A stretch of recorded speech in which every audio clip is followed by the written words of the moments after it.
বাড়িতে সেদিন কাকু কাকিমা এসেছিলেন, তাই মা চিকেনের সাথে লিভার, স্টমাক আর চিকেনের পা রান্না করেছিল। সেটা আমার সাথে সাথে আমার পরিবারও খুব ভালোই খায়।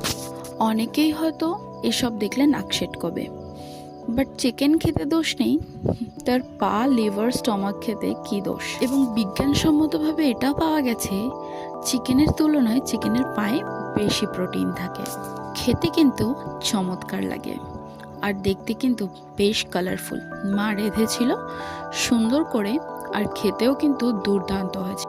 আমার মতন তোমরা কারা কারা চিকেনের পা, লিভার, স্টমাক খেতে পছন্দ করো অবশ্যই কমেন্ট বক্সে জানিও। এটার ডিটেলস, রেসিপি, রান্না করার পদ্ধতি সবটাই আমার চ্যানেলে দেওয়া রয়েছে, তোমরা চাইলে দেখে নিতে পারো। ভিডিওটা ভালো লাগলে লাইক, কমেন্ট, শেয়ার, সাথে চ্যানেলটা সাবস্ক্রাইব করো।